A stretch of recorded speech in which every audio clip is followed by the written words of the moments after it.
Hi everyone, my name is Carly Hecht and I'm the first year MAP at North Shore University Hospital.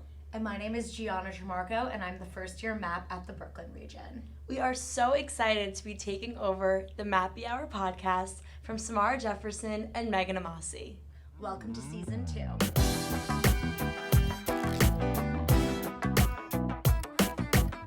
Our first guests of the season are Adam Becker and Emily Hoffman. Let's bring them in. Thank you so much for coming and being our very first guest. We're so excited to have you guys. Why don't we start off by doing a brief introduction, so where you went to school, what your current role is, and maybe where you were as a MAP. Awesome. Sure. Well, thanks for having us, guys. I'm Adam Becker. I've been a part of Northwell now. If you count the HMP, which at the time was a healthcare exploration program, 10 years this year. So it's been a decade a part of Northwell, which has been really exciting. I went to Union College, where I studied political science. I wanted to become a doctor. Took intro to chem. One of my first classes, it was like the worst grade I got all 4 years. But I said, I still want to find a way to get involved in healthcare some way. I was looking for internships experiences and saw something for healthcare administration. Googled what is healthcare administration meant, not get any form of an answer other than just like a generic Google response. But I'm like, there seems like this great internship. Let me put my name in the hat and see what happens. Was fortunate enough to be a part of healthcare exploration program that summer, and was fortunate enough to come back on board as a MAP at North Shore. Spent a couple years in the MAP program here, and then in progressive roles in perioperative services. And I'm now the AVP for financial operations, covering periop between here and LIJ. That's awesome, Adam. Congratulations. Yeah. I'll pass it to Emily. Sure.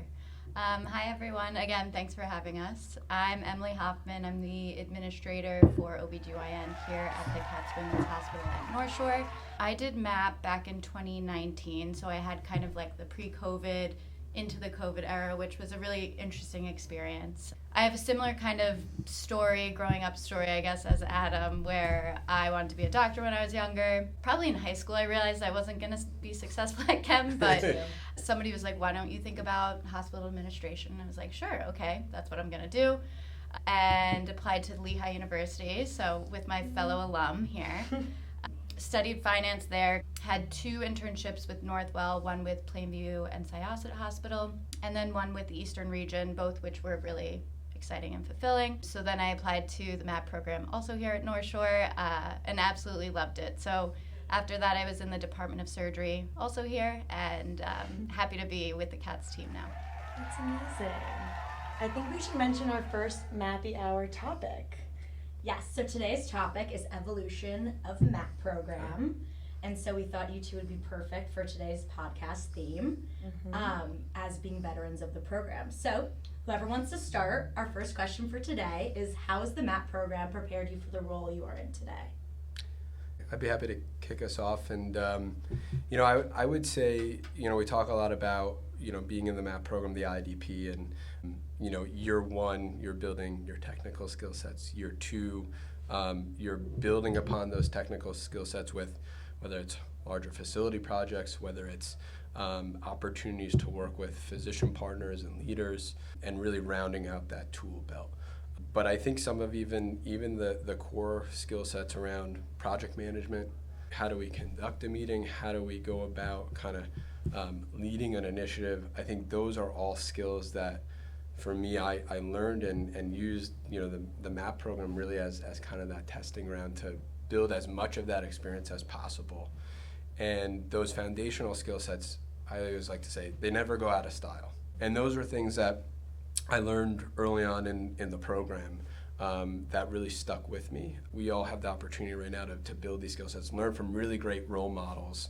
And those are things that that tool belt is gonna stay with you over the course of your journey. 100%. I think in just 6 months I've learned a lot of analytical skills, project management, leadership qualities, and I can see how people so early on in the MAP program, that was already instilled in the program at such an early time. So it's really inspiring to see you two in leadership roles now, leading departments and having such a strong impact on the system. And I would say too, I mean, since there's so many spots that different MAPs can be at, different hospitals, that allows, like, these 2 years, like, it is such a privilege to make mistakes in these 2 years, learn from them, and have a type of fellowship program that allows you to do so. So, very grateful for where we are. Yeah, I think in addition to what Adam had mentioned is also, which I know this is all at the forefront of our minds as MAPs, just the importance of relationship building and having your network and things like that. Not only because it's important from your, professional work, but also it just makes work more fun. You get to meet so many amazing people throughout work, throughout just individual projects, even just in the hallway. So I think MAP really taught me how to foster those relationships, the different ways of building relationships, understanding the importance of diversifying your network and things like that. So definitely very grateful for those skills that we built.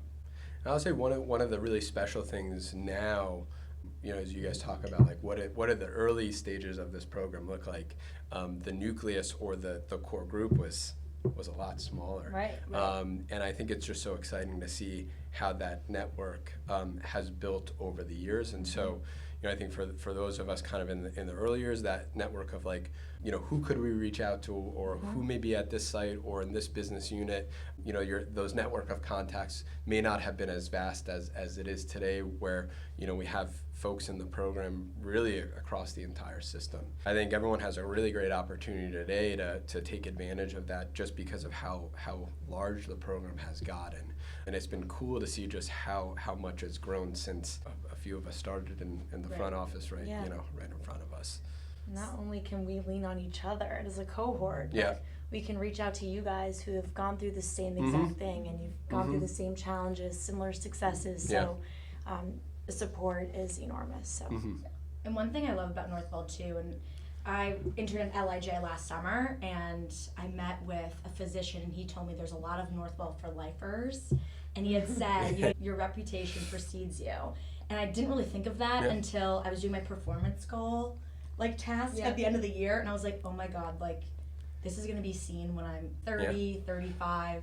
So that's just a great sign already, being someone that's not from New York and having moved here and meeting people that want to be here for a while. Right. So that's a good feeling. I think that was a great first question for people like us who just entered the MAP network. This next question is going to be geared towards our fellow MAPs who are leaving. So what advice do you have for MAPs that will be entering a new role in the next 6 months? Yeah, and maybe I'll piggyback off of what you had just said, which is your brand, the skill sets and relationships that were built during these first couple of years. And I think one of the great opportunities that as you step into that next role that you have is to leverage that network that you've built. One of the, low-hanging fruits that I was able to help with the peri-op team on, I started to get acclimated into the space, try to meet as many people from the team, tried to kind of be an active listener of what are some of the immediate core problems, what are some of the things that maybe I can lend a hand with. I remember being at the OR front desk, secretaries behind the desk kept saying, the Xerox machine keeps going down. I'm like, I can help fix that. Because I remember I formed a nice bond with the gentleman who used to service the Xerox machine in admin. I'm like, I have a contact. Let me call him up. Called him up. He's like, you guys can swap it out. No one contacted us. The next day, there was a new Xerox machine. And so I say that because the projects that you're working on in the MAP program today, you may work on a project with somebody your first month in. There could be 18 months that go by. In your new role, you may need to lean on that person. So I say that to keep the bridges open. Every interaction that you have, you never know when it may come back around and come full circle. And so I think as you're stepping into that new role, it's leaning on those prior experiences and also being open-minded. I think oftentimes it's get yourself acclimated, build trust. Get a feel for the lay of the land, build relationships, as Emily had said. And I think from there, you can start to take cracks at things, but just focus on, being a part of that unit. Yeah, I think what I was going to say kind of goes hand in hand with that.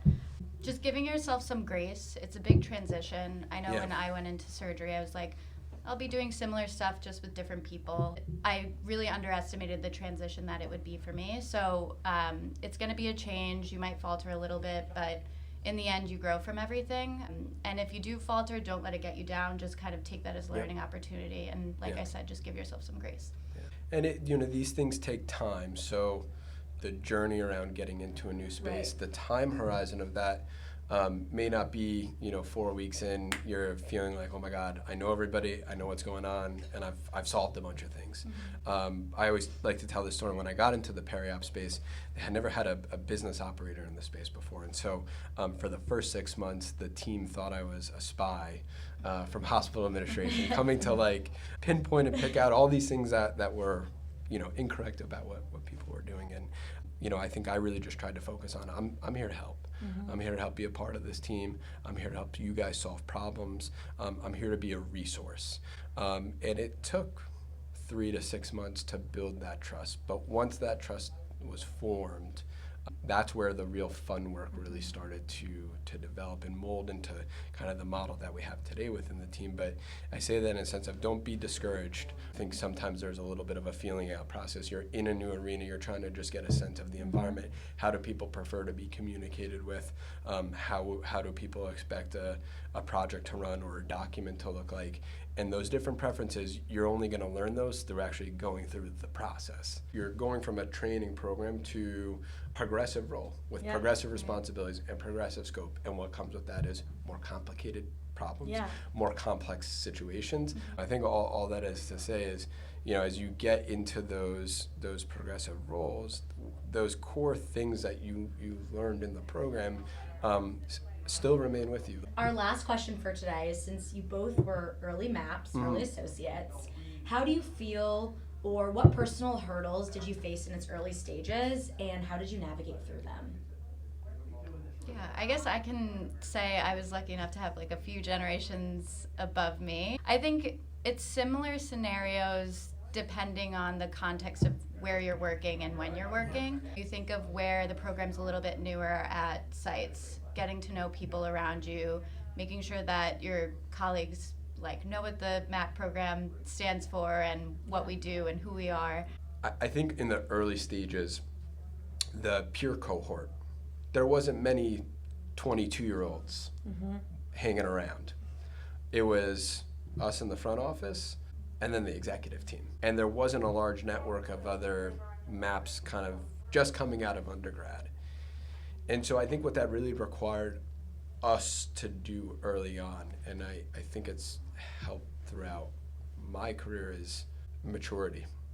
The expectations kind of stepping into the office and trying to support the team with different projects, things that sometimes were high stress, a lot of work.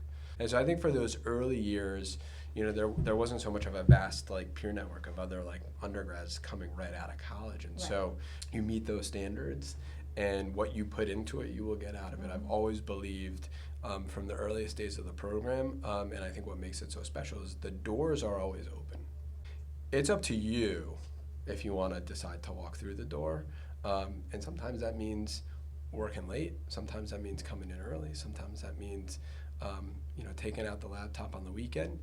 But I think through all of that work, there's opportunities that get generated from that. I think that you built the foundation for the next year of MAPS. You built the foundation for Emily. You built the foundation, and then now us. So I just think whatever you guys did very early on Clearly trickled down. Yes. And going back to, first of all, it's a privilege to have a 2-year fellowship post-grad. I mean, I talked to some friends that have other career choices, and it's almost, I feel guilty talking about how much I love going in, and the cohort that we have and the group messages and Yammer and whatever it is, but having that validation to ask another person that's your age, did I sound okay?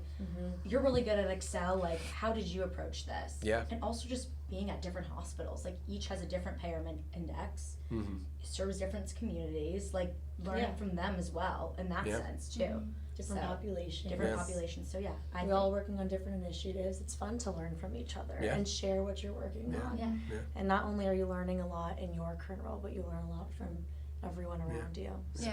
And don't forget that you're continuing to lay the bricks. Just because it's been the program's been around for a few years, there's still so much evolution for it to keep growing. To come. So That's very like true. something like this, which did not exist, and I think is a great Right. way Yeah. to connect with everyone in the program in a really nice way. Yeah. Yeah. This is also season 2. We're hoping that the other maps make a season 3, season 4, Lay the bricks. Yeah. season 5. Lay We're the laying the bricks. bricks Yeah. one by one. Yeah. Thank you It was- for taking your time. We Absolutely. appreciate Yeah, it. thanks for Yeah. having us. It was Thank a you. pleasure having you guys on our very first podcast, learning about yourselves and your roles and, your take on MAP and how it's Yeah. evolved. So, thank Awesome. you guys. Yeah. Thank you. Thank you. for joining us. Thank you, you. everyone. See We'll you see you next next time. time.